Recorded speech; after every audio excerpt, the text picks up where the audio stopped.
क्या आपको भी सपने में मरे हुए लोग दिखाई देते हैं? किसी को अपने मरे हुए पिताश्री सपने में दर्शन देते हैं तो किसी को अपनी मृत माता के दर्शन होते हैं। शायद आपने भी सपने में मृत परिजनों को अवश्य देखा होगा, लेकिन सुबह उठने के बाद आप उस सपने को दुर्लक्ष्य कर देते हैं। क्या अपने मन में कभी ऐसा विचार आया कि आपको ऐसा सपना क्यों दिखाई दिया? इस सपने का अर्थ क्या हो सकता है? आधुनिक युग में व्यस्त जीवन शैली के कारण लोग इन सपनों को महज एक मानसिक घटना मानकर टाल देते हैं, किंतु हमारे प्राचीन शास्त्रों और पुराणों में इन सपनों का गहरा आध्यात्मिक महत्व बताया गया है। लेकिन क्या आप जानते हैं, सपने में मरे हुए परिजन दिखाई देने पर हमें महत्वपूर्ण संकेत भी मिलते हैं। सपने में मृत परिजन दिखाई देना कोई आम बात नहीं है। इसके पीछे गहरा रहस्य छिपा हुआ है, जिनका विस्तृत वर्णन हमारे पुराणों में किया गया है। हमारे पूर्वजों की आत्माएं हमारे साथ सूक्ष्म रूप से जुड़ी रहती हैं और वे हमारे जीवन में घटित होने वाली घटनाओं को देखती रहती। जब उन्हें हमसे कुछ कहना होता है या हमें किसी आने वाले संकट से सावधान करना होता है तो वे स्वप्न के माध्यम से हमारे पास आती हैं। तो चलिए आपको सुनाते हैं वो प्राचीन महान कथा। इस कथा को सुनने मात्र से ही पितरों की कृपा प्राप्त होती है और मनुष्य के सभी कष्ट दूर हो जाते हैं। आइए सुनते हैं वो कथा। एक बार की बात है, देवलोक में देवर्षि नारद भगवान विष्णु की आराधना कर रहे थे। उनके मन में अचानक एक विचार आया कि उन्हें पृथ्वी लोक की स्थिति का निरीक्षण करना चाहिए। देवर्षि नारद अपनी वीणा लेकर पृथ्वी लोक का भ्रमण करने निकल पड़े। पृथ्वी पर भ्रमण करते समय उन्होंने अनेक विचित्र और रहस्यमय घटनाओं को देखा, जिससे उनके मन में कई प्रश्न उत्पन्न हो गए। पृथ्वी लोक का भ्रमण करने के पश्चात देवर्षि नारद यमराज से मिलने के लिए यमलोक जाने का निर्णय लेते हैं। अपनी दिव्य शक्तियों का प्रयोग करते हुए वे आकाश मार्ग से होते हुए यमलोक की ओर प्रस्थान करते हैं। यमलोक एक अद्भुत और रहस्यमय स्थान है, जहाँ समय का कोई अस्तित्व नहीं है। वहाँ न दिन होता है और न रात। वहाँ केवल न्याय और धर्म का शाश्वत प्रकाश विद्यमान रहता है। जब देवर्षि नारद यमलोक के द्वार पर पहुँचते हैं तो यमराज के दूत उन्हें देखकर अत्यंत प्रसन्न होते हैं। वे देवर्षि को सम्मान पूर्वक यमराज के दरबार तक ले जाते हैं। यमराज का दरबार अत्यंत भव्य और विशाल है। वहां अनगिनत चित्रगुप्त अपने अपने लेखों में व्यस्त हैं, प्रत्येक जीव के कर्मों का हिसाब रखते हुए। यमराज देवर्षि नारद को आता हुआ देखकर अपने सिंहासन से उठ जाते हैं। वे देवर्षि नारद का बड़े प्रेम से आदर एवं सत्कार करते हैं और उन्हें प्रणाम करते हुए अत्यंत विनम्र स्वर में पूछने लगते हैं, हे देवर्षि, यमपुरी में आपका हार्दिक स्वागत है। आपके पावन दर्शन से आज मैं धन्य हुआ। आपके चरण स्पर्श से यमपुरी की शोभा बढ़ गई है और यहाँ का वातावरण पवित्र हो गया है। आपके आगमन से मेरा हृदय आनंद से भर गया है। इस प्रकार से यमराज के द्वारा अत्यंत सम्मान पूर्वक स्वागत किए जाने पर देवर्षि नारद अत्यधिक प्रसन्न होते हैं। वे अपनी वीणा को एक ओर रखकर यमराज को भी विनम्रता पूर्वक प्रणाम करते हैं और मधुर स्वर में कहते हैं, हे मृत्यु के देवता यमराज, धर्म के रक्षक, आपको भी मेरा सादर प्रणाम है। आपके सादर सत्कार से हम अत्यंत प्रसन्न और कृतार्थ हुए। आपकी विनम्रता सचमुच प्रशंसनीय है। फिर यमराज नारद जी से गंभीरता से कहते हैं, हे देवर्षि, आप तो तीनों लोकों में स्वतंत्र रूप से विचरण करते हैं। आज आपका यमलोक में आने का क्या विशेष प्रयोजन है? अवश्य ही कोई महत्वपूर्ण कार्य अथवा कोई गंभीर समाचार लेकर आप आए होंगे, या फिर कहीं मुझसे या मेरे यमदूतों से कोई भूल या अन्याय तो नहीं हो गया है? कृपया निसंकोच बताइए, मैं आपकी क्या सेवा कर सकता हूँ? आपकी किसी भी इच्छा को पूर्ण करने में मुझे अत्यंत हर्ष होगा। तब देवर्षि नारद गंभीर मुद्रा में कहते हैं, हे धर्मराज, आप तो साक्षात मृत्यु के तथा न्याय के देवता हैं। आप तीनों लोकों के सभी जीवित और मृत प्राणियों का सूक्ष्म लेखा जोखा रखते हैं। प्रत्येक प्राणी के कर्मों का, उनके पापों और पुण्यों का विस्तृत विवरण आपके पास सुरक्षित है। आपको समस्त चराचर जगत के भूत, वर्तमान और भविष्य का भी गहन ज्ञान है। आप समय के पार देख सकते हैं। इसीलिए मैं विशेष रूप से आपके पास कुछ महत्वपूर्ण शंकाएं लेकर आया हूं, जिन्हें दूर करने की कृपा करें। फिर यमराज विनम्रता पूर्वक कहते हैं, हे देवर्षि, आप सत्य कहते हो। हम तीनों लोकों में निवास करने वाले सभी जीवित और मृत प्राणियों का सूक्ष्म लेखा जोखा अवश्य रखते हैं। प्रत्येक आत्मा के कर्मों का हिसाब यहाँ सुरक्षित है। किंतु आपके दिव्य मन की बात जानना, आपके विचारों को पढ़ना हमारे सामर्थ्य से परे है। आप तो साक्षात भगवान विष्णु के सबसे प्रिय और परम भक्त हैं। आप तीनों लोकों की प्रत्येक घटना की जानकारी रखते हैं। आप समस्त वेद, पुराण और शास्त्रों का गहन ज्ञान रखते हैं। आपकी बुद्धि अत्यंत तीक्ष्ण और दिव्य है। यमराज आगे कहते हैं, किंतु यदि आप मुझसे कुछ जानना चाहते हैं तो मैं अपने सामर्थ्य के अनुसार अवश्य ही आपकी पूर्ण सहायता करूंगा। हे देवर्षि, आपकी जो भी शंका, प्रश्न अथवा जिज्ञासा है, आप बिल्कुल निसंकोच होकर पूछ सकते हैं। मैं अपने समस्त ज्ञान और अनुभव के आधार पर उनका सटीक और संतोषजनक उत्तर देने का भरसक प्रयास अवश्य ही करूंगा। देवर्षि नारद गंभीर स्वर में कहते हैं, हे यमराज, मैं अभी अभी पृथ्वी लोक का विस्तृत भ्रमण करके आया हूं। वहां मैंने अनेक विचित्र और अद्भुत दृश्य देखे हैं। मैंने पिशाच, प्रेत, कुष्मांड, बेताल, चुड़ैल, पिशाचिनी आदि अनेक प्रकार की विचित्र और भयानक शक्तियां देखी हैं, जो घने जंगलों, श्मशान घाटों और निर्जन स्थानों में निवास करती हैं। ये सभी दुष्ट शक्तियां निर्दोष मनुष्यों को अकारण ही परेशान करती हैं, उन्हें भयभीत करती हैं और असहनीय दुख देती हैं। मेरे मन में प्रश्न उठा कि आखिर इसका क्या कारण है? ये सभी बुरी और अशुभ शक्तियां मनुष्य को क्यों परेशान करती हैं? देवर्षि नारद आगे कहते हैं, इसके साथ ही मेरे मन में एक और महत्वपूर्ण प्रश्न है कि मनुष्य कई बार अपने सपनों में अपने मृत पूर्वजों को स्पष्ट रूप से देखता है। कभी वे प्रसन्न दिखाई देते हैं तो कभी दुखी। तो इसका वास्तविक अर्थ क्या होता है?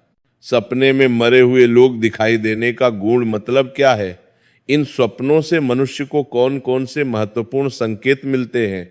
क्या ये केवल मन का भ्रम है या इनमें कोई गहरा आध्यात्मिक रहस्य छिपा है? मैं समस्त मनुष्य जाति के कल्याण और उनके जीवन में आने वाली समस्याओं के समाधान के लिए इन प्रश्नों के विस्तृत उत्तर जानने के उद्देश्य से ही विशेष रूप से आपके पास आया हूं।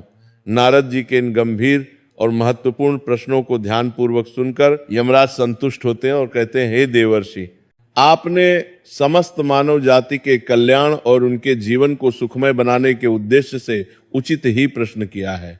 ये प्रश्न वास्तव में अत्यंत महत्वपूर्ण है और इनके उत्तर जानना प्रत्येक मनुष्य के लिए आवश्यक है। मैं आपको इन सभी प्रश्नों के विस्तृत और संतोषजनक उत्तर अवश्य देता हूं। यमराज आगे कहते हैं, किंतु उससे पहले मैं आपको एक अत्यंत पवित्र, प्राचीन और महान कथा सुनाता हूं। यह कथा अत्यंत रहस्यमय और शिक्षाप्रद है।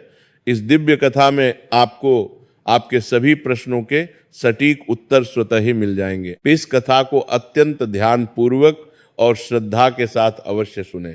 जो भी मनुष्य इस पवित्र कथा का श्रवण करता है, मैं उसके 32 अपराध स्वतः ही माफ कर देता हूं और उसके जीवन के सभी कष्ट दूर हो जाते हैं। ये कथा पितृदोष को समाप्त करने में अत्यंत सहायक है। तब नारद जी उत्सुकता से कहते हैं, हे धर्मराज, कृपया आप मुझे वह महान और पवित्र कथा अविलंब सुनाइए।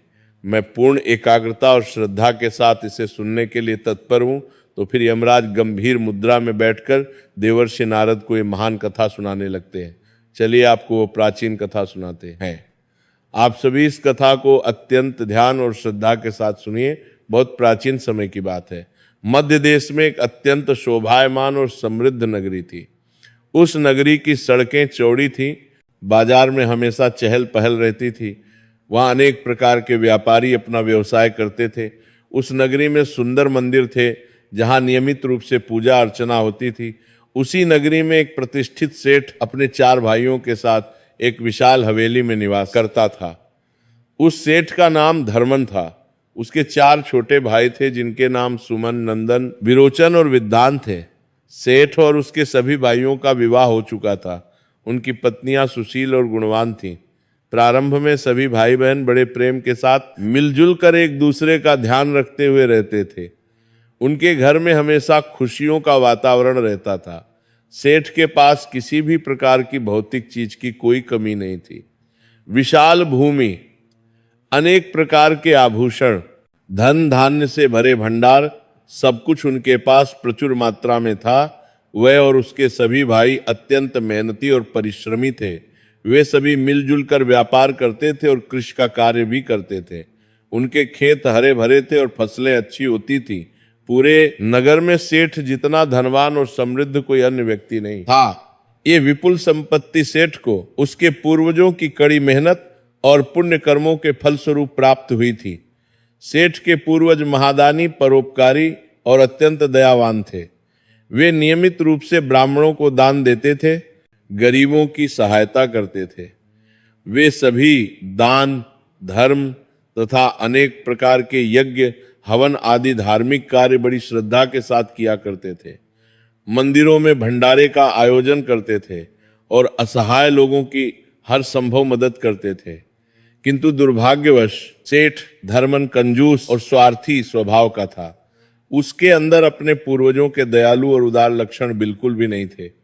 सेठ ना तो कभी दान धर्म करता था और ना ही वह यज्ञ, हवन तथा अन्य धार्मिक कार्य करता था। धन के प्रति उसका मोह इतना अधिक था कि वह केवल धन संचय करने में ही लगा रहता था। सेठ ने अपने व्यापार से बहुत अधिक धन तो अवश्य इकट्ठा किया था, किंतु उसने कभी अपने धन का उचित और सदुपयोग नहीं किया। उसने कभी किसी गरीब को फूटी कौड़ी भी दान में नहीं दी, किसी भूखे को भोजन नहीं कराया और ना ही उसने कभी प्यासे को जल पिलाया। सेठ के पूर्वज तो नियमित रूप से मंदिरों में भंडारा दिया करते थे, गरीबों को वस्त्र, अन्न और आवश्यक वस्तुओं का दान किया करते थे। लेकिन सेठ ने कभी अपने महान पूर्वजों का अनुसरण नहीं किया। वह हमेशा ही केवल धन कमाने में और उस धन का संचय करने में व्यस्त रहता था।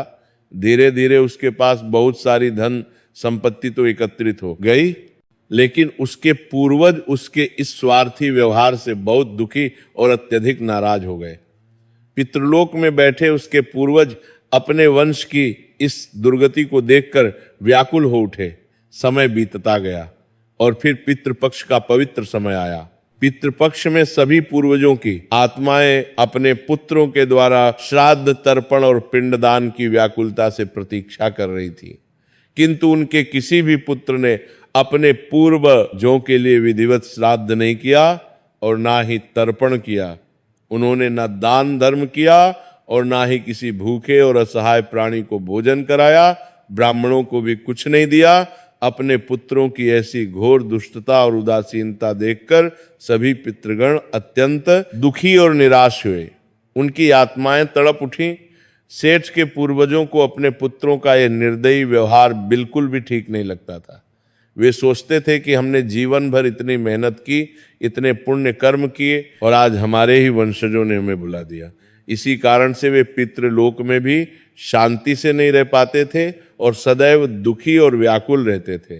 धन कमाने के अंधे लालच में सेठ इतना उन्मत्त और पागल हो गया था कि वह अपने पूर्वजों को भी पूरी तरह से भूल गया। उसने अपने पूर्वजों का श्राद्ध, तर्पण, पिंडदान आदि सभी महत्वपूर्ण कार्य करना भी पूरी तरह बंद कर दिया था। इसके परिणाम स्वरूप उसके पूर्वजों की आत्मा की कभी तृप्ति नहीं होती थी। वे अपने पुत्रों के ऐसे कठोर और निर्दयी व्यवहार से अत्यधिक दुखी रहने लगे। उनकी आत्माएं बेचैन थी। फिर एक दिन पितृलोक में उस सेठ के सभी पूर्वज एकत्रित होकर आपस में गंभीर चर्चा करने लगते हैं। वे एक दूसरे से दुख भरे स्वर में कहने लगते हैं, हमारा वास्तव में बड़ा ही दुर्भाग्य है। हमने जीवन भर धर्म का पालन किया, दान पुण्य किए, किंतु आज हमारे ही कुल में इतने स्वार्थी, लालची और निर्दयी पुत्रों का जन्म हुआ है। हमारे पुत्र ना तो हमारे लिए श्राद्ध करते हैं और ना ही दान धर्म करते हैं। उन्हें हमारी कोई चिंता नहीं है। हमारे पुत्रों के इन घोर कुकर्मों के कारण हमारा पतन हो रहा है और हम प्रेत योनि में भटक रहे हैं। इस प्रकार से गहन विचार विमर्श करके वे सभी पितृगण अपने पुत्रों से मिलने के लिए जाने के विषय में गंभीरता से सोचने लगते हैं। वे कहते हैं, अब हमें शीघ्र ही यमराज के पास जाना चाहिए। अब केवल वे ही हमारी इस गंभीर समस्या का उचित समाधान कर सकते हैं। हम सभी यमराज के पास जाकर उनसे विनम्रता पूर्वक हमारे पुत्रों को मिलने के लिए जाने की अनुमति अवश्य मांगेंगे। हमें अपने पुत्रों को समझाना होगा। अपना निर्णय लेने के पश्चात सभी पितृगण आकाश मार्ग से उड़ते हुए पितृलोक से सीधे यमलोक की ओर प्रस्थान करते हैं। वे यमराज के विशाल दरबार में पहुंचते हैं। वहां पर जाकर वे सभी अत्यंत विनम्रता और श्रद्धा के साथ यमराज को नमस्कार करते हैं। पितृगणों को अचानक यमपुरी में आया हुआ देखकर यमराज कुछ चिंतित हो जाते हैं। वे भी उनका यथोचित स्वागत करते हैं और उनके आने का कारण पूछते हैं। हे पितृगणों, आप सभी का यमलोक में स्वागत है, किंतु आप सभी के चेहरों पर दुख और चिंता के भाव स्पष्ट दिखाई दे रहे हैं। कृपया बताइए यहाँ आने का क्या कारण है। तब सभी पितृ हाथ जोड़कर अश्रुपूर्ण नेत्रों से अपना दुख विस्तार से बताने लगते हैं। वे सभी पितृ यमराज से व्याकुल होकर कहते हैं, हे धर्मराज, हे न्याय के देवता, हमारे पुत्रों की बुद्धि पूरी तरह से भ्रष्ट हो गई है। उनका मन धन के लालच में अंधा हो चुका है। हमारे पुत्र ना दान करते हैं, ना धर्म का पालन करते हैं और ना ही श्राद्ध और तर्पण जैसे आवश्यक कार्य करते हैं। उनके इन अशुभ आचरणों और कुकर्मों से हमारा निरंतर पतन हो रहा है। हम प्रेत योनि में भटक रहे हैं।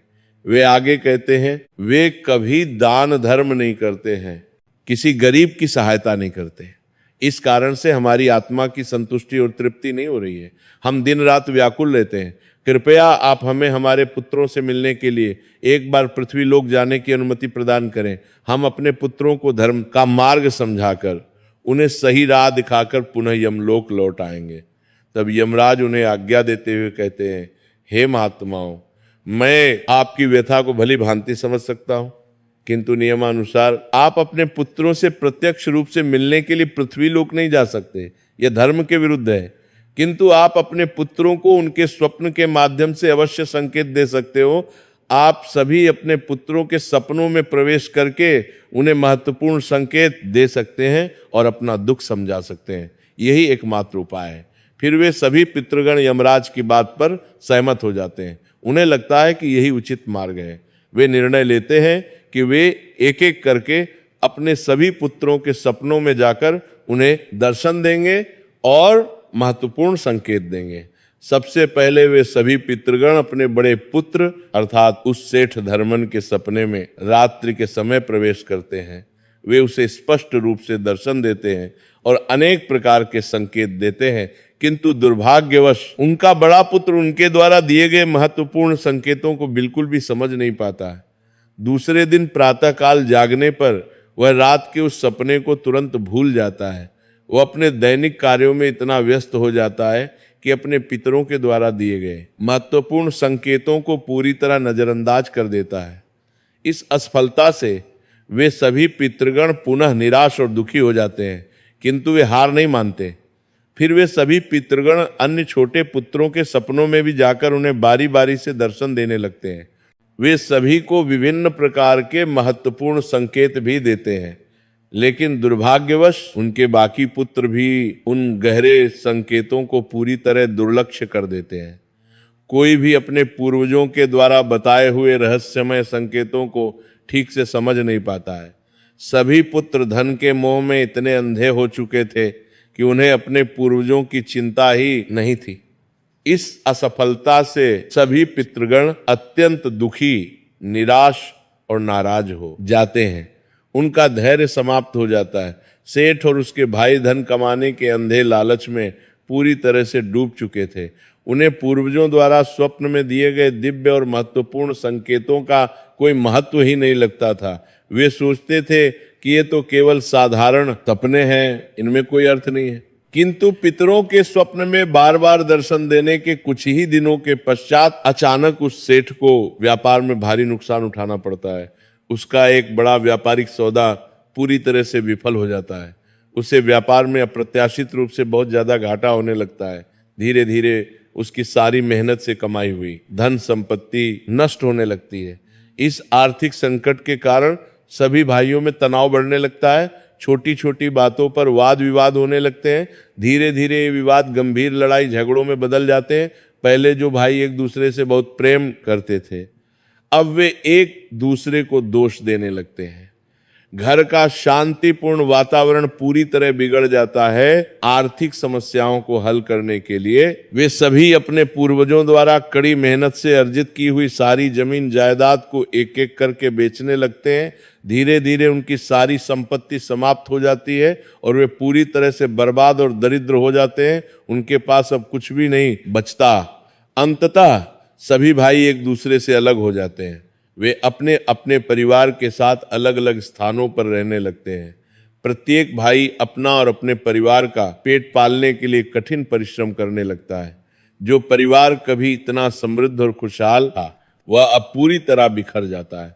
उधर स्वर्गलोक में बैठे पितरों को अपने पुत्रों की ऐसी भयंकर दुर्गति देखकर असहनीय पीड़ा होने लगती है। उनका हृदय करुणा से भर जाता है। सभी पितृगण अत्यंत दुखी, व्याकुल और उदास हो जाते हैं। वे सोचते हैं कि हम तो केवल अपने पुत्रों को सही मार्ग दिखाना चाहते थे, किंतु अब उनकी यह दशा हो गई। फिर से वे सभी पितृगण यमराज के पास जाते हैं। वे अश्रुपूर्ण नेत्रों से कहने लगते हैं, हे धर्मराज, हे न्याय के देवता, अब हमसे हमारे पुत्रों की ऐसी भयानक दुर्गति नहीं देखी जाती है। हमारा हृदय फटा जा रहा है। हमारे द्वारा जीवन भर किए गए सभी पुण्य कर्मों को हमारे अज्ञानी पुत्रों ने पूरी तरह नष्ट कर डाला है। वे अत्यंत दरिद्र हो गए हैं। कृपया आप कुछ ऐसा उपाय अवश्य करें जिससे हमारे पुत्रों को उनकी भूल का सही ज्ञान हो जाए और वे सही मार्ग पर आ सकें। तब दयालु यमराज उन व्याकुल पितरों से सहानुभूति पूर्वक कहते हैं, हे महात्माओं, तुम्हारी इस गहरी व्यथा और पीड़ा को मैं भली भांति समझता हूँ। तुम्हारे पुत्रों के कष्ट मुझे भी दिखाई दे रहे हैं। चिंता मत करो, मैं तुम्हारी अवश्य ही पूर्ण सहायता करूंगा। मैं स्वयं तुम्हारे पुत्रों के पास पृथ्वी लोक पर जाकर उन्हें उनकी भूल के बारे में विस्तार से बताऊंगा और उन्हें सही मार्ग दिखाऊंगा। ये कहकर यमराज अपने काले भैंसे पर सवार होकर पृथ्वी लोक की ओर प्रस्थान करते हैं। वे उस सेठ के घर की दिशा में जाने लगते हैं। जब यमराज सेठ के घर के समीप पहुंच जाते हैं, तभी वे अपनी दिव्य शक्तियों से एक साधु का रूप धारण कर लेते हैं। वे एक सामान्य भिक्षुक साधु की तरह दिखने लगते हैं। साधु के वेश में सबसे पहले वे उस सेठ के टूटे फूटे घर पर जाते हैं। वहां पहुंचकर वे देखते हैं कि सेठ अत्यंत बीमार अवस्था में पड़ा हुआ है। उसका शरीर कमजोर हो गया है और चेहरे पर दुहक की गहरी रेखाएं हैं। द्वार पर खड़े होकर यमराज साधु रूप में ऊंचे स्वर में पुकारने लगते हैं, भिक्षाम देही, भिक्षाम देही। क्या इस घर में कोई है? मैं तुम्हारे द्वार पर एक साधु आया हूं जो बड़े दूर से कठिन यात्रा करके आया है। मैं भूखा और थका हुआ हूं। कोई हो तो कृपया भिक्षा दो। भिक्षाम देही, भिक्षाम देही। अपने द्वार पर एक साधु को आया हुआ देखकर उस सेठ की धर्मपरायण पत्नी सुनंदा शीघ्रता से बाहर आती है। वह उस साधु का सम्मान पूर्वक स्वागत करती है और विनम्र स्वर में कहती है, पधारिए हे साधु महाराज, आपका हमारे निर्धन घर में स्वागत है। कहिए, मैं आपकी किस प्रकार से सेवा कर सकती हूँ?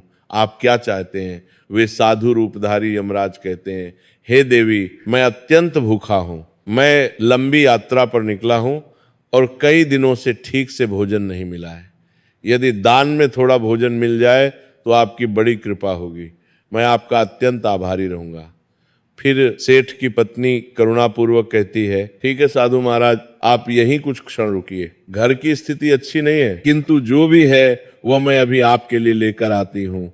यह कहकर वो घर के अंदर जाती है। सेठ की पत्नी के मुखमंडल पर गहरे दुख और चिंता के स्पष्ट हाव भाव देखकर वह साधु रूपी यमराज सहानुभूति पूर्वक कहने लगते हैं, हे पुत्री, तुम्हारे सुंदर मुखमंडल पर असीम दुहक और पीड़ा स्पष्ट रूप से दिखाई पड़ रही है। तुम्हारी आंखों में अश्रु हैं। यदि कोई अत्यंत गोपनीय बात ना हो तो मुझे अवश्य बताओ, तुम्हारे इस गहरे दुख का वास्तविक कारण क्या है? शायद मैं तुम्हारी कुछ सहायता कर सकूं। वह स्त्री गहरी सांस लेते हुए कहती है, हे साधु महाराज, आप बिल्कुल सत्य कह रहे हैं। पहले हम बहुत धनवान और समृद्ध थे। इस नगर में हमारा बड़ा नाम था। मेरे पति और उनके चारों भाई सभी मिलजुल कर एक साथ खुशी खुशी रहते थे। हमारे घर में सुख समृद्धि थी, किंतु अचानक ही पता नहीं क्यों सभी भाइयों में गंभीर झगड़ा हो गया। अचानक से हमारा सारा व्यापार डूब गया, बर्बाद हो गया। हम सभी पूरी तरह दरिद्र और निर्धन हो गए। ये सब किस दोष के कारण हुआ है? क्या हमने कोई पाप किया है? कृपया आप हमें बताइए। तब वो साधु गंभीर स्वर में कहता है, हे पुत्री, तुम्हारे घर में गहरा पितृदोष है। यही कारण है कि तुम्हारे पति और उनके भाइयों की यह भयानक दशा हुई है। तुम्हारे पति के स्वार्थी कर्मों और उदासीनता के कारण उसके पूर्वज अत्यंत रुष्ट और क्रोधित हुए हैं। उन्होंने अपना आशीर्वाद वापस ले लिया है। साधु की ये गंभीर बात सुनकर वह बीमार सेठ कष्टपूर्वक उठकर वहां आता है। वो साधु से व्याकुल होकर पूछने लगता है, हे साधु महाराज, हे महात्मा, कृपया मुझे विस्तार से बताइए कि मैंने ऐसा कौन सा घोर पाप किया है जिसके कारण मेरा सब कुछ पूरी तरह बर्बाद हो गया। मेरे सभी प्रिय भाई भी मुझे छोड़कर चले गए। मैं गंभीर रूप से बीमार पड़ गया हूँ। मेरा जीवन नरक बन गया है। कृपया मुझे मार्ग दिखाइए। तब वह साधु अत्यंत गंभीरता से कहते हैं, हे पुत्र सुनो, तुमने अपने पूर्वजों को अत्यधिक नाराज किया है। तुम्हारे महान पूर्वजों ने जो विपुल संपत्ति और अनगिनत पुण्य कर्म अर्जित किए थे, उसे तुमने और तुम्हारे भाइयों ने पूरी तरह नष्ट कर दिया। तुमने उनकी मेहनत का कोई सम्मान नहीं किया। इसी कारण से तुम्हारी भयंकर दुर्गति हुई है। साधु आगे कहते हैं, तुम लोगों ने कभी अपने पितरों का विधिवत श्राद्ध नहीं किया, उनका तर्पण नहीं किया, उन्हें पिंडदान नहीं दिया। तुमने उन्हें पूरी तरह भुला दिया। इसी कारण से तुम्हारे सभी पूर्वज तुमसे अत्यधिक रुष्ट हो गए हैं। तुम्हारे पूर्वजों ने तुम्हें स्वप्न में आकर बार बार कई महत्वपूर्ण संकेत दिए थे। वे तुम्हें चेतावनी दे रहे थे, किंतु तुमने धन के मोह में अंधे होकर उन सभी संकेतों को पूरी तरह दुर्लक्ष्य कर दिया और अपने पूर्वजों को अपमानित किया है। यही मुख्य कारण है कि तुम्हारा सारा वैभव, धन संपत्ति सब कुछ नष्ट हो चुका है। इस प्रकार से उस साधु के द्वारा बताने पर उस सेठ को अचानक सब कुछ स्पष्ट हो जाता है। उसे धीरे धीरे याद आने लगता है कि वास्तव में उसके सपने में कई बार उसके पूर्वजों ने उसे दर्शन दिए थे। वह सेठ पश्चाताप करते हुए उस साधु से विनम्रता पूर्वक कहता है, हे साधु महात्मा, हे गुरुदेव, आप बिल्कुल सत्य कह रहे हैं। अब मुझे सब याद आ रहा है। हमारे पूर्वजों ने हमें कई बार सपने में दर्शन अवश्य दिए थे, किंतु हम मूर्ख लोग उनके द्वारा दिए गए महत्वपूर्ण संकेतों को बिल्कुल भी समझ नहीं पाए। हमने उन्हें नजरअंदाज कर दिया। कृपया अब आप मुझे विस्तार से बताइए कि सपने में पूर्वजों को देखने पर क्या क्या संकेत मिलते हैं। मुझे इस गुण ज्ञान के बारे में बताइए ताकि मैं अपनी गलतियों को सुधार सकूं। फिर वह साधु धर्मन सेठ की ओर देखते हुए कहते हैं, हे पुत्र, अब तुम अत्यंत ध्यान से सुनो। मैं तुम्हें स्वप्न में पूर्वज दिखाई देने पर मिलने वाले विभिन्न महत्वपूर्ण संकेतों के बारे में विस्तार से बताता हूं। यह ज्ञान अत्यंत दुर्लभ और महत्वपूर्ण है। साधु रूपी यमराज समझाते हुए कहते हैं, हे पुत्र, यदि किसी कारणवश पितरों का उचित उद्धार नहीं होता है तो वे प्रेत योनि में ही मृत्यु लोक पर भटकते रहते हैं। वे भूख प्यास से अत्यधिक व्याकुल होकर अपने परिवारजनों के घर में प्रवेश करते हैं और अपनी पीड़ा व्यक्त करने का प्रयास करते हैं। सुनो वत्स, अब मैं तुम्हें उन सभी संकेतों के बारे में विस्तृत रूप से बताता हूं जो तुम्हें सदैव ध्यान में रखना चाहिए। यमराज ने साधु के वेश में सेठ को विस्तार से बताया, हे पुत्र, यदि तुम अपने सपने में अपने पूर्वजों को भूख और प्यास से अत्यधिक व्याकुल देखते हो, उनके चेहरे पर पीड़ा के भाव हैं, तो यह संकेत अत्यंत महत्वपूर्ण और चिंताजनक है। इसका सीधा तात्पर्य यह है कि तुम्हारे पितृ अभी भी प्रेत योनि में भटक रहे हैं और उन्हें मुक्ति प्राप्त नहीं हुई है। इसका मुख्य कारण यह है कि उनके लिए उचित रूप से विधि पूर्वक श्राद्ध कर्म और तर्पण नहीं किया गया है। साधु आगे समझाते हैं, वे अभी भी अपने परिवार से आहार और जल की व्याकुलता से प्रतीक्षा कर रहे हैं। उनकी आत्मा अतृप्त है। यह गंभीर स्थिति तब उत्पन्न होती है जब पूर्वजों का तर्पण समय पर नहीं किया जाता या जब श्राद्ध की पवित्र प्रक्रिया को पूरी श्रद्धा और विधि पूर्वक नहीं निभाया जाता। तुम्हारे पूर्वज स्वप्न के माध्यम से अपनी असहनीय पीड़ा व्यक्त कर रहे हैं ताकि तुम उनकी दयनीय स्थिति को समझो और उनके लिए तुरंत आवश्यक धार्मिक अनुष्ठान कर सको। इस समस्या का एकमात्र समाधान यही है कि अपने पितरों के लिए विधि पूर्वक श्राद्ध कर्म, तर्पण और पिंडदान किया जाए। ब्राह्मणों को भोजन कराया जाए और गरीबों को दान दिया जाए। सेठ को और अधिक स्पष्ट करते हुए यमराज गंभीरता से बोले, अगर तुम्हें अपने सपने में मृत पूर्वज भारी लोहे की जंजीरों में कसकर बंधे हुए दिखाई देते हैं, वे मुक्त होने के लिए छटपटा रहे हैं, तो ये अत्यंत चिंता और भय का विषय है। ये संकेत इस गंभीर बात का प्रतीक है कि तुम्हारे पितृ किसी कर्म बंधन में फंसे हुए हैं और उन्हें मोक्ष की प्राप्ति नहीं हो पाई है। वे मुक्ति के लिए तड़प रहे हैं। ये दुखद स्थिति तब उत्पन्न होती है जब उनके श्राद्ध या तर्पण समय पर नहीं किए जाते या उनके लिए आवश्यक धार्मिक कृत्य अधूरे रह जाते हैं। ये स्पष्ट रूप से दर्शाता है कि पितरों की मुक्ति में गंभीर बाधाएं उत्पन्न हो रही हैं। इस समस्या का समाधान भी यही है कि तुम शीघ्रातिशीघ्र दान, श्राद्ध और तर्पण का विधिवत आयोजन करो, ताकि पितरों की व्याकुल आत्मा को शांति मिल सके और वे अपने कर्म बंधनों से मुक्त हो सकें। यमराज ने अत्यंत गंभीरता से कहा, अगर तुम्हारे पूर्वज सपने में फटे पुराने मैले कुचैले वस्त्र पहने हुए दिखाई दें, उनके वस्त्र जीर्ण शीर्ण हों, तो ये अत्यंत अशुभ और चिंताजनक संकेत है। ये इस भयावह बात का प्रतीक है कि तुम्हारे पितृ अत्यधिक दुखी, पीड़ित और उपेक्षित हैं। वे प्रेत योनि में कष्ट पूर्वक भटक रहे हैं और उनकी आत्मा को शांति प्राप्त नहीं हो पा रही है, उन्हें सुख नहीं मिल रहा है। ये दशा तब होती है जब उनके लिए श्राद्ध कर्म, तर्पण और पिंडदान बिल्कुल नहीं किया जाता। इसलिए जब भी इस प्रकार का भयावह सपना आए, तुम्हें तुरंत समझ जाना चाहिए कि अपने पूर्वजों की आत्मा की शांति के लिए पिंडदान और तर्पण करना अनिवार्य हो गया है। देरी करना घातक हो सकता है। सेठ से बात करते हुए यमराज ने विस्तार पूर्वक समझाया, अगर तुम्हारे पूर्वज सपने में तुमसे कुछ विशेष वस्तु मांगते हुए दिखाई दें, वे तुम्हारी ओर हाथ फैलाए हुए हों, तो ये इस महत्वपूर्ण बात का संकेत है कि उनकी कोई अधूरी इच्छा या कामना बाकी रह गई है। उनके जीवन काल की कोई गहरी अभिलाषा पूरी नहीं हो सकी थी, जो अब उन्हें मुक्ति प्राप्त करने में गंभीर बाधा डाल रही है। ऐसे सपनों में यह बहुत ध्यान से देखना महत्वपूर्ण है कि वे किस प्रकार की वस्तु की मांग कर रहे हैं। क्या वे भोजन मांग रहे हैं, वस्त्र मांग रहे हैं या कुछ और। तुम्हें उस वस्तु या उसकी समरूप चीज का गरीबों और ब्राह्मणों को दान करना चाहिए, ताकि उनके अधूरे कार्य पूर्ण हो सके और उनकी व्याकुल आत्मा को शांति और संतोष प्राप्त हो सके।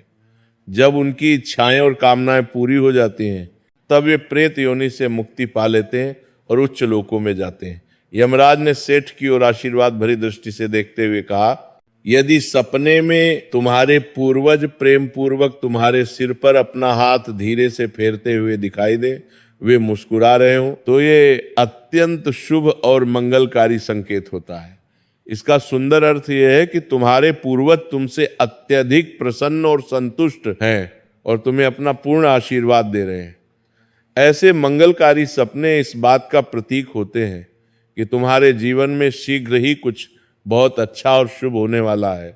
तुम्हारे पूर्वज सदैव तुम्हारे साथ रहकर अदृश्य रूप से तुम्हारी रक्षा कर रहे हैं और तुम्हारे कल्याण की कामना कर रहे हैं।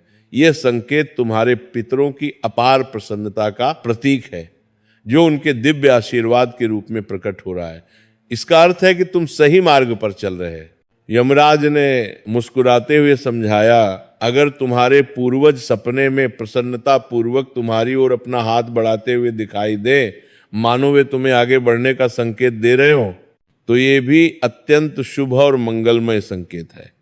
इसका गहरा अर्थ ये है कि तुम्हारे पितृ तुम्हारे प्रयासों से पूर्णतः संतुष्ट हैं और तुम्हें जीवन में निश्चित रूप से सफलता मिलेगी। ऐसे शुभ सपने देखना ये स्पष्ट रूप से दर्शाता है कि तुम्हारे पितृ तुम्हारे साथ हैं, तुम्हारा मार्गदर्शन कर रहे हैं और वे तुम्हारी उन्नति, प्रगति और सफलता के लिए अपना दिव्य आशीर्वाद दे रहे हैं। इस प्रकार के सपने आने पर तुम्हें यह सुनिश्चित करना चाहिए कि तुम धर्म के सही मार्ग पर चल रहे हो और अपने कर्तव्यों का पालन कर रहे हो। यमराज ने चिंतित और गंभीर स्वर में कहा, यदि सपने में तुम्हारे पूर्वज अचानक तुम्हारे सामने से गायब हो जाते हैं, अदृश्य हो जाते हैं, तो यह एक अत्यंत अशुभ और भयावह संकेत होता है। इसका भयंकर अर्थ है कि तुम्हारे जीवन में निकट भविष्य में कोई गंभीर संकट आने वाला है और तुम्हें अत्यंत सावधान हो जाना चाहिए। तुम्हें सतर्क रहने की आवश्यकता है। यह सपना इस बात का स्पष्ट सूचक है कि आने वाले समय में कोई बड़ी कठिनाई या विपत्ति तुम्हारे सामने उपस्थित हो सकती है। ऐसे भयावह सपनों से यह महत्वपूर्ण शिक्षा मिलती है कि हमें मानसिक, शारीरिक और आध्यात्मिक रूप से किसी भी आने वाले कष्ट या संकट के लिए पूर्णतः तैयार रहना चाहिए। तुम्हें तुरंत भगवान की उपासना करनी चाहिए और पितरों को प्रसन्न करने के उपाय करने चाहिए। सेठ को और अधिक गंभीर होते हुए यमराज दृढ़ता से बोले, अगर सपने में तुम्हारे पूर्वज क्रोधित अवस्था में दिखाई दें, उनके चेहरे पर रोष हो, उनकी आंखें लाल हों, तो यह इस चेतावनीपूर्ण बात का संकेत है कि वे तुमसे अत्यधिक नाराज और असंतुष्ट हैं। इसका गंभीर अर्थ यह है कि तुम कोई ऐसा अनुचित कार्य कर रहे हो जो उन्हें बिल्कुल भी पसंद नहीं है और वे चाहते हैं कि तुम तुरंत उस कार्य को रोक दो। ये एक सीधी चेतावनी है कि तुम्हारे कर्मों में कोई गंभीर कमी या त्रुटि है और तुम्हें अपने जीवन के मार्ग पर गहन विचार करना चाहिए। इस प्रकार का भयावह सपना आने पर तुम्हें शीघ्र ही अपने सभी कार्यों की गहन समीक्षा करनी चाहिए और धर्म के सही मार्ग पर चलने का दृढ़ प्रयास करना चाहिए। तुम्हें पितरों से क्षमा मांगनी चाहिए। यमराज ने गहरे दुख भरे स्वर में कहा, अगर तुम अपने सपने में अपने प्रिय पूर्वजों को विलाप करते हुए फूट फूट कर रोते हुए देखो, उनके आंसू बहते हुए दिखे, तो ये सबसे अधिक अशुभ और भयंकर संकेत है। ये डरावनी बात का प्रतीक है कि तुम्हारे जीवन में कोई बहुत बड़ा संकट या विपत्ति आने वाली है और तुम्हारे पूर्वज उस आने वाले संकट से बहुत अधिक दुखी और चिंतित हैं। वे तुम्हें बचाना चाहते हैं। ये सपना तुम्हें गंभीर चेतावनी देते हैं कि तुम्हें तुरंत सतर्क हो जाना चाहिए, अपने कर्मों में सुधार लाना चाहिए और ईश्वर की भक्ति में पूरी तरह मन लगाना चाहिए ताकि आने वाले संकट से तुम्हारी रक्षा हो सके। तुम्हें पितरों को प्रसन्न करने के लिए दान पुण्य करना चाहिए। यमराज प्रसन्नतापूर्वक मुस्कुराते हुए बोले, यदि सपने में तुम्हारे पूर्वज अत्यंत स्वस्थ, प्रसन्न, हंसते, मुस्कुराते और तेजस्वी दिखाई दे, उनके चेहरे पर दिव्य प्रकाश हो, उनके वस्त्र उज्जवल सफेद हो, तो ये सबसे अधिक शुभ और मंगलकारी संकेत है। इसका अद्भुत अर्थ है कि तुम्हारे पितरों को पूर्ण मुक्ति मिल चुकी है और वे तुमसे अत्यधिक प्रसन्न और संतुष्ट हैं। वे अब उच्च लोकों में निवास कर रहे हैं। ऐसे दिव्य सपने इस बात का संकेत होते हैं कि तुम्हारे पितरी तुम्हें अपना पूर्ण आशीर्वाद दे रहे हैं और तुम्हारे जीवन में शीघ्र ही सुख, शांति, समृद्धि और वैभव आने वाला है। यह संकेत यह स्पष्ट रूप से दर्शाता है कि तुम सही और धर्म के मार्ग पर हो और तुम्हारे पूर्वज तुम्हारी प्रगति और उन्नति से पूर्णतः संतुष्ट हैं। यमराज ने चेतावनी भरे गंभीर स्वर में कहा, अगर पवित्र पितृपक्ष के दौरान तुम्हें सपने में घोड़ा, हाथी, बैल या कोई विपरीत मनुष्य दिखाई दे या कोई विचित्र जीव दिखे, तो ये इस गंभीर बात का संकेत है कि तुम्हारे पितरों की मुक्ति अभी तक नहीं हुई है और वे अभी भी प्रेत योनि में कष्टपूर्वक भटक रहे हैं। ये इस बात का भी स्पष्ट संकेत है कि वे तुमसे अत्यंत दुखी, निराश और क्रोधित हैं। वे तुमसे अपेक्षा कर रहे हैं कि तुम उनके लिए कुछ करो। ऐसे अशुभ संकेत मिलने पर तुम्हें बिल्कुल भी देरी नहीं करनी चाहिए और तुरंत ही पितरों की संतुष्टि के लिए व्यापक दान और विधि पूर्वक श्राद्ध करना चाहिए ताकि उनकी व्याकुल आत्मा को शांति मिल सके और वे मुक्ति पा सकें। अंत में यमराज अत्यंत गंभीरता से बोले, यदि तुम्हें सपने में कोई जानवर जैसे कुत्ता, बैल, गाय, बकरी या कोई अन्य पशु मनुष्य की तरह तुमसे बात करते हुए दिखाई दे, वे तुम्हें कुछ समझाने का प्रयास करें, तो यह अत्यंत विचलित करने वाला और चिंताजनक संकेत है। इसका भयावह अर्थ यह है कि तुम्हारे पितरों की आत्मा को शांति बिल्कुल नहीं मिल रही है, वे किसी पशु योनि में फंस गए हैं। ये इस बात का स्पष्ट संकेत है कि तुमने उनके लिए आवश्यक धार्मिक कृत्य पूरी तरह अधूरे छोड़े हैं या बिल्कुल नहीं किए। इस गंभीर स्थिति में तुम्हें तुरंत बिना किसी विलंब के तर्पण, पिंडदान या अन्य महत्वपूर्ण धार्मिक अनुष्ठान करके अपने पितरों की आत्मा की शांति के लिए सच्चे हृदय से प्रार्थना करनी चाहिए और उन्हें मुक्ति दिलानी चाहिए। तब वह साधु धर्मन सेठ से कहता है, हे पुत्र, यदि तुम्हें भी इस प्रकार के अशुभ सपने दिखाई पड़े तो अब तुम्हें तुरंत ही अपने पूर्वजों को प्रसन्न करने के लिए दान, धर्म, तर्पण, श्राद्ध आदि सभी महत्वपूर्ण कर्म पूरी श्रद्धा और विधि पूर्वक करने चाहिए। ब्राह्मणों को भोजन कराओ, गरीबों को दान दो, मंदिरों में दीप जलाओ, जिससे तुम्हारे सभी कष्ट, दुख और संकट दूर होंगे और तुम्हारे जीवन में पुनः सुख समृद्धि आएगी। उस साधु की ज्ञानपूर्ण बात सुनकर उस सेठ को अपनी गंभीर गलती का गहरा एहसास हो जाता है। उसका हृदय पश्चाताप से भर जाता है। वह तुरंत ही अपने चारों भाइयों के पास जाता है और उन्हें उस ज्ञानी साधु के द्वारा बताई हुई सभी महत्वपूर्ण बातें विस्तार से बता देता है। फिर सभी भाइयों को अचानक समझ में आ जाता है कि उनके पूर्वज उन्हें सपने में बार बार आकर महत्वपूर्ण संकेत दे रहे थे, उन्हें चेतावनी दे रहे थे, किंतु वे मूर्ख लोग उन संकेतों को समझ नहीं पाए। अब उन्हें अपनी भूल का एहसास होता है। फिर वे सभी भाई आपस में विचार विमर्श करते हैं और निर्णय लेते हैं। अगले दिन प्रातःकाल वे सभी पांचों भाई मिलकर पवित्र नदी के तट पर जाते हैं। वहां उन्होंने विद्वान ब्राह्मणों को बुलाया और अपने पूर्वजों के लिए विधि पूर्वक श्राद्ध कर्म, तर्पण और पिंडदान किया। उन्होंने गरीबों को वस्त्र, अन्न और धन का दान किया, ब्राह्मणों को भोजन कराया और दक्षिणा दी। मंदिरों में भंडारे का आयोजन किया। उन्होंने पूरी श्रद्धा और विश्वास के साथ अपने पितरों को संतुष्ट करने का पूर्ण प्रयास किया। पितरों का आशीर्वाद और भाइयों का कल्याण। कुछ दिनों के पश्चात एक शुभ रात्रि में उनके पूर्वज पुनः उन सभी भाइयों के सपने में आते हैं, किंतु इस बार उनके पूर्वज अत्यंत प्रसन्न, स्वस्थ और तेजस्वी दिखाई देते हैं। उनके चेहरे पर दिव्य प्रकाश है, उनके वस्त्र उज्जवल और सफेद हैं। वे सभी पूर्वज अपने पुत्रों को प्रेम पूर्वक दर्शन देते हैं और उन्हें अनेक प्रकार के शुभ संकेत देते हैं। वे अपने सिर पर हाथ फेरते हैं और उनकी ओर आशीर्वाद का हाथ बढ़ाते हैं। वे सभी संकेत अत्यंत शुभ और मंगलकारी होते हैं। अपने पितरों के द्वारा ये शुभ संकेत प्राप्त होने पर उन सभी भाइयों का हृदय आनंद से भर जाता है। उनका जीवन अचानक खुशियों और समृद्धि से भर जाता है।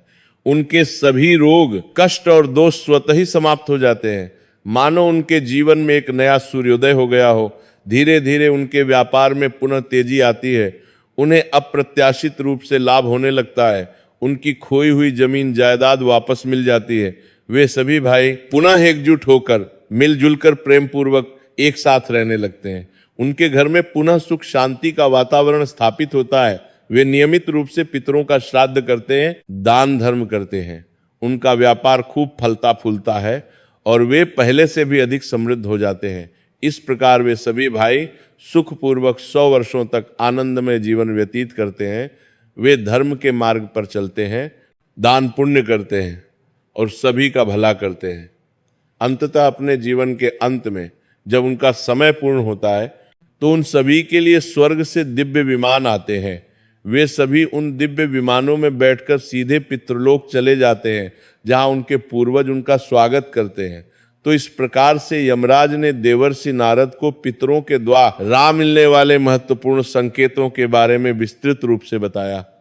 यमराज नारद जी से आगे कहते हैं, हे देवर्षि, जब मनुष्य के पूर्वज पूर्णतः संतुष्ट हो जाते हैं तब मनुष्यों को अनेक प्रकार के शुभ और मंगलकारी संकेत प्राप्त होते हैं। अब मैं तुम्हें उन विशेष शुभ संकेतों के विषय में भी बताता हूं। यदि सपने में मृत परिजन प्रेम पूर्वक सिर पर हाथ फिराते हुए दिखाई देते हैं तो इस सपने का अर्थ यह है कि वे बहुत अधिक प्रसन्न हैं। पूर्वज ये शुभ संकेत दे रहे हैं कि उस मनुष्य के जीवन में कुछ बहुत ही अच्छा, मंगलकारी और शुभ होने वाला है।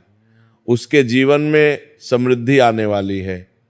यदि पूर्वज मनुष्य की ओर हाथ बढ़ाते हुए दिखाई देते हैं तो पूर्वज ये संकेत दे रहे हैं कि मनुष्य जो भी काम कर रहे हैं, जो भी प्रयास कर रहे हैं, उससे वे अत्यधिक संतुष्ट हैं और उसे उस कार्य में अवश्य ही निश्चित रूप से सफलता प्राप्त होगी। उसके सभी प्रयास सफल होंगे। यदि सपने में पूर्वज पूर्णतः स्वस्थ दिखाई देते हैं, उनके मुखमंडल पर दिव्य तेज और प्रकाश दिखाई देता है और उनके वस्त्र चमकीले, उज्जवल और सफेद रंग के होते हैं, तो समझना चाहिए कि उन पितरों को पूर्ण मुक्ति मिल चुकी है। वे अब उच्च लोकों में सुखपूर्वक निवास कर रहे हैं।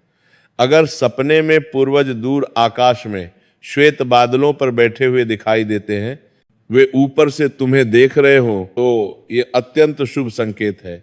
इसका अर्थ है कि मनुष्य के पूर्वज अत्यंत प्रसन्न हैं और उसे अपना पूर्ण आशीर्वाद दे रहे हैं। वे हमेशा उसकी रक्षा करेंगे।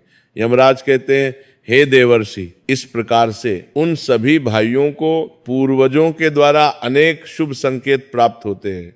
उनका खोया हुआ सारा धन, संपत्ति और वैभव उन्हें वापस मिल जाता है। सभी भाई पुनः मिलजुल कर प्रेम पूर्वक एक साथ रहने लगते हैं। वे नियमित रूप से धर्म के कार्य कर रहते हैं, दान पुण्य करते हैं और सुख पूर्वक 100 वर्षों तक आनंदमय जीवन व्यतीत करके अंततः दिव्य विमान में बैठकर पितृलोक चले जाते हैं, जहां उन्हें उनके पूर्वजों का साथ मिलता है। यमराज कहते हैं, हे नारद, यही कारण है कि पृथ्वी पर प्रेत, पिशाच आदि दिखाई देते हैं।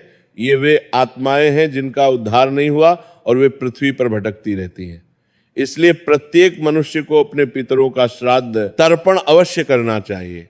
ये सुनकर देवर्षि नारद यमराज से कहते हैं, हे धर्मराज, आपने एक अत्यंत महत्वपूर्ण और ज्ञानवर्धक कथा सुनाई। ये कथा मनुष्य जाति के कल्याण के लिए अत्यंत उपयोगी है। मैं इस कथा को पृथ्वी लोक पर प्रचारित करूंगा ताकि सभी मनुष्य अपने पितरों का सम्मान करें और उनकी आत्मा की शांति के लिए आवश्यक कार्य करें। तो इस प्रकार से यमराज ने देवर्षि नारद को पितरों के द्वारा दिए जाने वाले सभी महत्वपूर्ण संकेतों के बारे में विस्तृत जानकारी प्रदान की। जो भी मनुष्य इस पवित्र कथा को श्रद्धापूर्वक सुनता है या पढ़ता है, उसके पितृदोष स्वतः ही समाप्त हो जाते हैं और उसके जीवन में सुख, शांति और समृद्धि का आगमन होता है।